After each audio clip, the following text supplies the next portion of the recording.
Fidèles téléspectateurs, bienvenue dans cette grande édition de l'Église.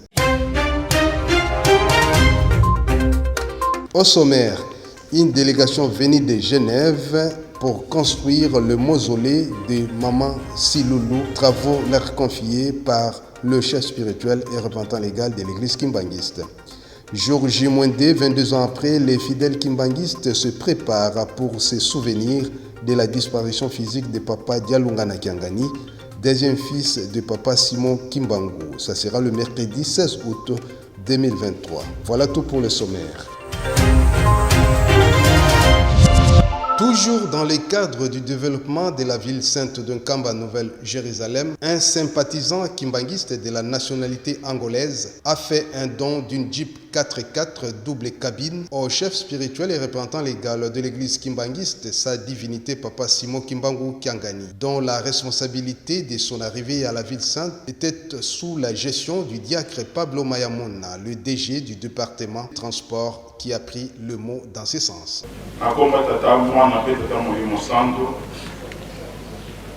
Papa, biso tozalaki batinda na yo poto kende kozwila yo mutuka oyo eutaki ya Angola. Lokola tozalaki batindami toyi kokomisa oyo yo tindaki biso tokende kozwa. Pour la petite histoire, mutuka oyo etelemi na nsima eza mutuka epesami don epai ya Papa André Pedro, azali ndeko na biso angolais, sympathisant kimbanguiste. Ayaka awa na Nkamba na 2015 lokola azalaka na bandeko bakimbanguiste, azalaka na baproblème mwa mingi na famille mpe na mosala. Nde bandeko bayebisaka ye toke Nkamba epai ya papa. Ayaka papa ayambaka ye, asalaka ndenge asalaka, atiaka ye na mabondeli. Ntango azongi amoni mpena makambo ne nyonso oyo asengaki, azwilaki yango solution mpe makambo ne ya mosala efongwamaki makasi. Yango wana desidaki na 2023 aya koremercier papa. Toyambi ye.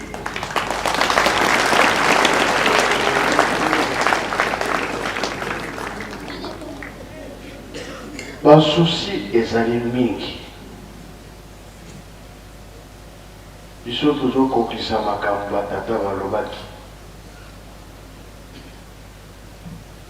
21 Pakimbangu wakibanda zoya na nzela ya lakisi place oyo bavio ebandi kokweyela na batata tosengi bato, bamama tosengi bato makambo ezosalama. Tolobaki mpe mituka ezala biso kamba mituka ya mingi ezali te, tozala difficulté. Maloba pamba nalobaki esalami temoni yango na biso. Esengo bien, esengo te. Après la remise officielle du véhicule au numéro 1 de l'église et sa bénédiction, le donateur du véhicule a délié sa langue devant la caméra de la Ratelki.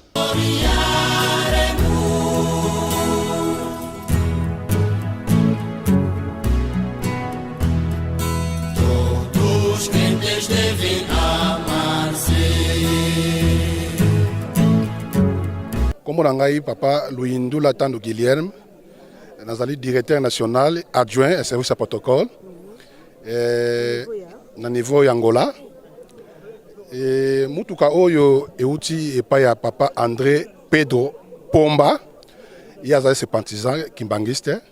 Alors en 2015 epai papa, alors na ba difficulté moko oyaye biso tutaki to biseki ke ba difficulté ozanango tozana nzambe.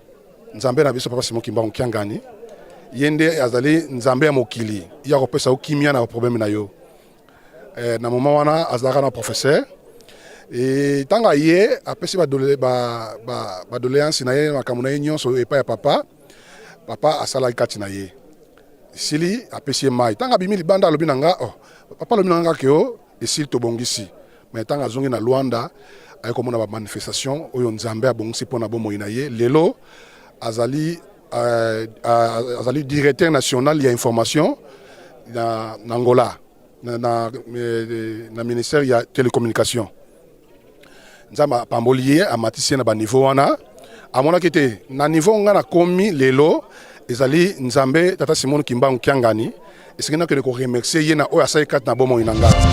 Une délégation de fidèles kimbanguistes venus de la communauté helvétique, plus précisément de la paroisse de Genève, a été reçue en audience par le chef spirituel et représentant légal de l'église kimbanguiste, sa divinité, Papa Simon Kimbangu Kiangani, pour les travaux de la construction du mausolée de Maman Siloulou, l'air confié par le chef spirituel et représentant légal de l'église kimbanguiste. Notons que Maman Siloulou, elle fut la 4e enfant de Papa Simon Kimbangu, mort le même jour de sa naissance à Madinga dans le Congo central. À ce sujet, le conseiller direct du chef spirituel, Papa André Mbenza Kiangani, a rehaussé de sa présence au cimetière où elle a été enterrée. C'est à la fin de ces travaux que la diaconesse Magui Chibobo a expliqué le pourquoi de leur présence à ces lieux devenus touristiques.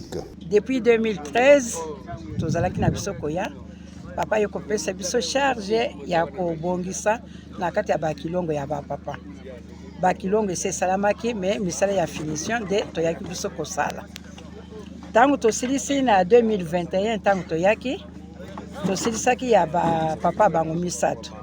Toke kopesa papa rapport papa ayebisi biso boyi mama mwilo azalaki na mukumba histoire biso nyonso toyebi yango ndenge mama anyongaki na ndenge ayaki kobota mama Silulu ndenge alobaki ke nzambe ya mwasi azalaka te ngai na yekokokisa prophétie wana nde mama akufi atiki papa alobi batu bakoya ebele kwete baya kotala esika wana esingeli bosala mausolée nde tango tozongi na Suisse mwana sikoyo akomi koluka ndenge nini akokosalela papa ndenge omoni mosala yango wana esalemi banda toye tozaka kaka na madinga mpona kosala mosala oyo ya mama Silulo esika mokili mobimba bakobanda koya kotala. Jour J-2 pour que les fidèles kimbanguistes disséminés dans le monde entier puissent se souvenir de la disparition physique de Papa Dialungana Kiangani, deuxième fils de Papa Simon Kimbangu, le 16 août 2001, cela totalisera 22 ans. À cette occasion, plusieurs fidèles, mouvements et associations montent en Kamba, Nouvelle-Jérusalem, pour un culte d'action de grâce. Notons que cette fête est dédiée au choral ci-après Jejeki, Ngilima, Gaki, Interieska, Bandoï et Symphonie. Sur ce, le groupe Jejeki prépare ses valises cap vers Kamba, Nouvelle-Jérusalem. Raison pour laquelle M. Dias Diasoloka, l'un des membres de ce groupe, a eu l'émojis quant à ce. Fête, il y a le 16 août, nous avons la direction nationale. Direction générale déjà, c'est Bakendeki. Mission nationale de Tozomata, Tozeli, Bandeko Mosusu, Baouti, Bakisangani, Lubumbashi, Chouapa, Bandundu, par-ci, par-là, Nebaye. C'est quoi, Tozo, ne bam surtout na comité. Moi, c'est la bango, parce que fête ça un jour. Tozo en Kamba, Yelusele Miyasika. Fête le 16 août, Ezande, Mokolo Tata, Dialungana Kiangani, Akabola Kinzoto na Molimo. Akabola Kinzoto na Molimo le 16 août. Fête wana epesameli na ba guitariste, ba kengi, ba ndoyi, ba orchestre philharmonique et les autres.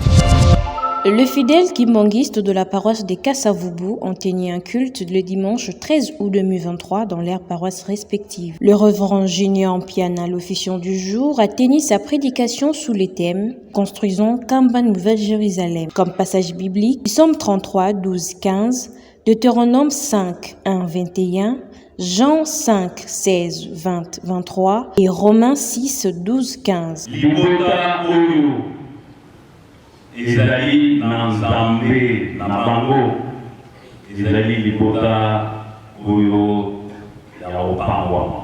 Prenant la parole, le pasteur communal, le reverend Alfred Louziamou, a exhorté les fidèles en ces termes.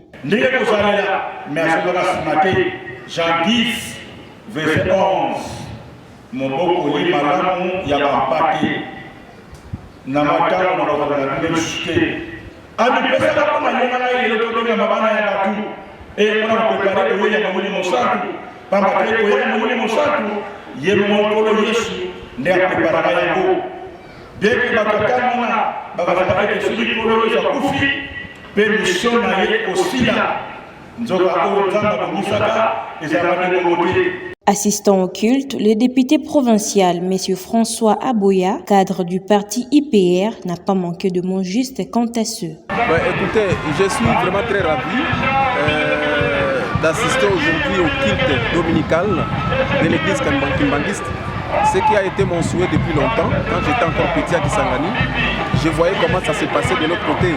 Parce que quand on était petit, on partait regarder au niveau de rivière de la Chopo, comment ça s'est passé, mais on n'assistait pas vraiment. Mais aujourd'hui, j'ai eu le privilège, cette opportunité d'assister quand même au début jusqu'à la fin du culte. Vraiment, je suis dans la joie. Je suis vraiment très content de voir comment ça s'est passé dans la gaieté. Les gens se sont manifestés dans la joie. Vraiment, ça va droit au cœur. Bon, écoutez, nous devons comprendre une chose. Je l'ai toujours dit, à chaque fois, le message que j'ai toujours dit, nous devons toujours donner la place à l'église kimbanguiste.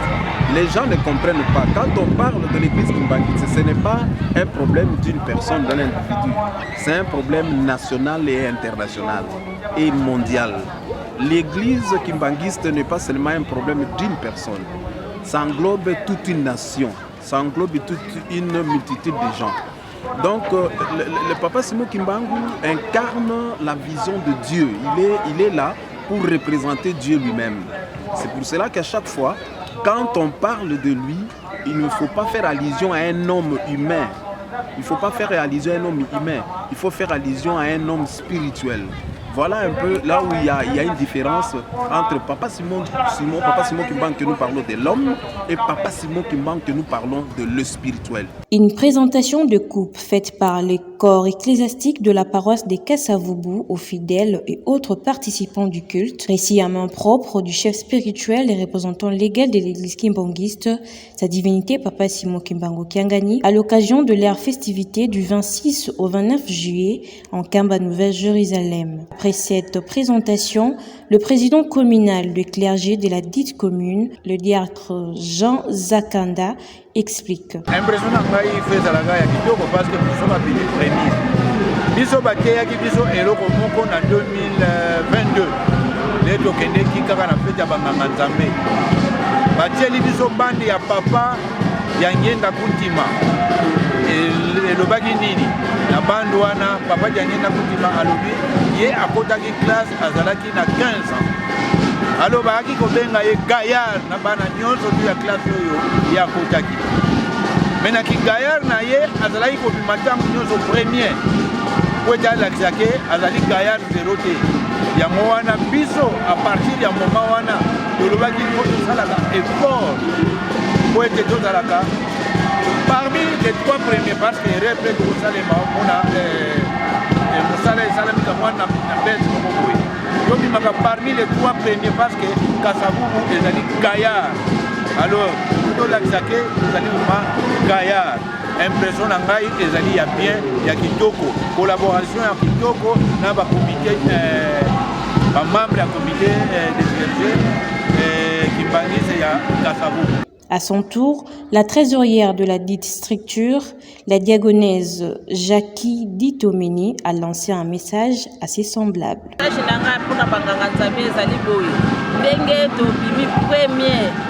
Na 2023, 2022 peut tobimaka pe première. Donc auto bimi première 2 fois.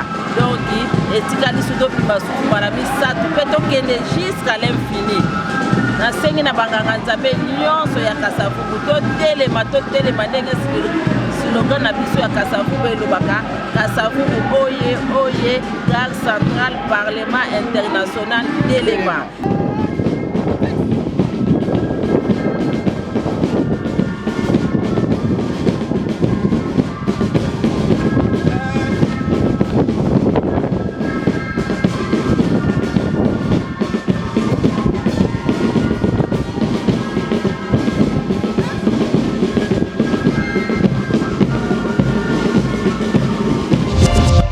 membres de famille des relégués kimbonguistes Fariki en sigle ont tenu une réunion au centre d'accueil kimbonguiste de Kasavubu. Plusieurs points ont été à l'ordre du jour, notamment la construction d'une maison mémoriale des relégués kimbonguistes ordonnée par sa divinité Papa Simo Kimbangu Kiangani, chef spirituel et représentant légal de l'église kimbonguiste, à travers son message du 8 juillet 2023 en Kamba, Nouvelle-Jérusalem. Pour ce faire, le président national de la Fariki, le révérend André Kibangoudi, sensibilise tous les membres de la Fariki. Réunion ya lelo d'abord ezali réunion ya liboso. Depuis tokende ki fête dans Kamba, il y a le 2 juillet, tozala kuna na fête il y a le 8 juillet, tozala kuna na lukutakano. Bozongi na biso yango tuye ko sala réunion pona ndenge papa alobi na biso, alobi na lingomba, alobi na mukili mobimba. Kitango yekoki pona kotonga ndako ya bankole oyo ya kotonga masikoyo ebengami na français mémorial.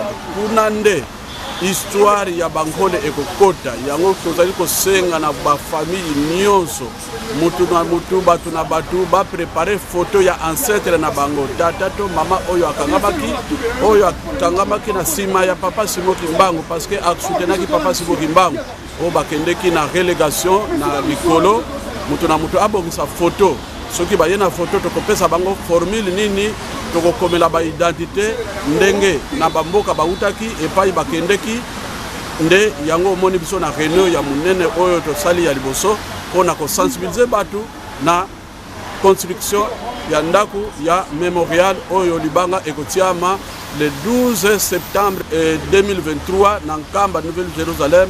Omona ngai mama ndona matukabila azali kolobela na bamama na biso nyonso kati na Fariki na baye bakende libanda biso nyonso jabana nkolo tolanda mitindo oyo mukonzi abula tindi biso pote totonga ndako ya lombango lingomba kopesa biso maboko aponi mutu te. Notez que la première pierre de la construction de cette maison mémoriale sera déposée le 12 septembre de cette année par sa divinité Papa Simo Kimbangu Kiangani, chef spirituel et représentant légal de l'église kimbangiste.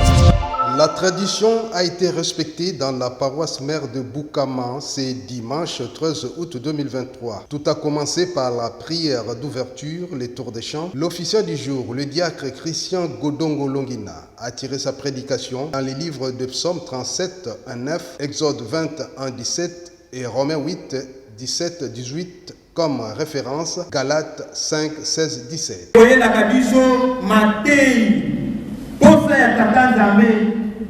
ezali po ete soki toyebi tososolama oyo mazali na kati na banzembo po ete tosalela yango. Nzembo ezali formalité te ete tozali bayebi soki toyebi te tokotutisa bambuta libaku soki toyebi te tokozwa etutu te. Le secrétaire communal, le révérend pasteur Kissok Alphonse, a donné le programme de la paroisse et les commentaires de la prédication de l'officiant du jour.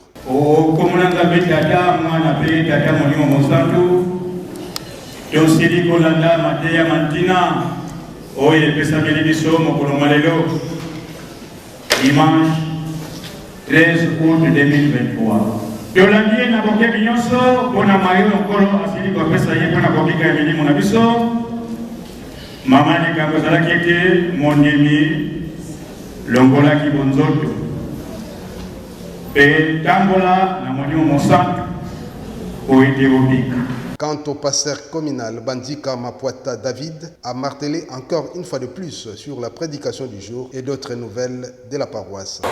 Ona wo bakolanda ngana tango yo na koloba ete nazana esengo ona mbula oyo esengo nanga eza comme d'habitude ndenge rendement to prestation ya bamouvement baselile eza kotravaille na misala ya Kamba mpona kopesa papa moli mosantu maboko wana esengo nanga liboso ya mwana po tozongaka maboko pamba te mwa elembo ezali eyaka bayaka nango mpona kotalisa no toti Nkamba tosali mosala tozwi fleur to tozwi coupe wana nde esengo na ngai na mokolo ya lelo ndenge papa mokonzi akule papa sima gema okenga naza kosenga na biso totonga nkamba malgré ntango apasi moma eza difficile misala malongo eza te mepai na nzambe tout est possible bande baza na likia tomipesa mpona korépondre makambo ya besoin ya papa ye aza na masa kosala mpona biso mpana aza na esengo mingi pamba te culte lelo eleki na esengo bana lingwala tobengaki bango ete semaine mote na mabondeli lokola papa tili biso mabondeli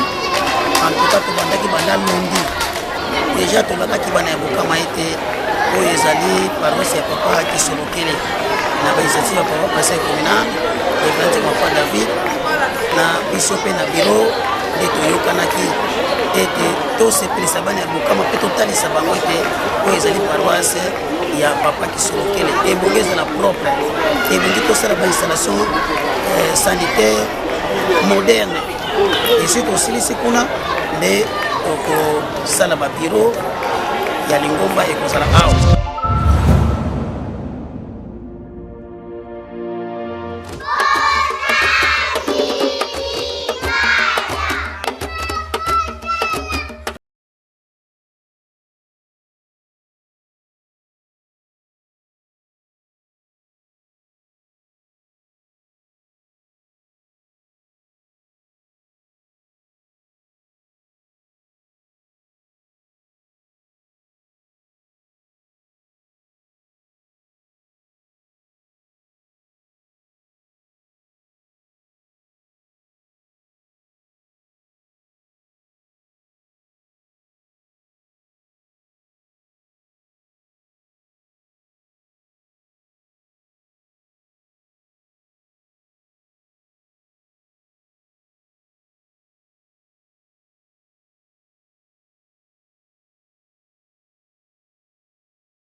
C'est la fin de cette grande édition de l'Église, mais avant cela, les rappels des titres. Au sommaire, une délégation venue de Genève pour construire le mausolée de Maman Siloulou, travaux leur confiés par le chef spirituel et représentant légal de l'église kimbanguiste.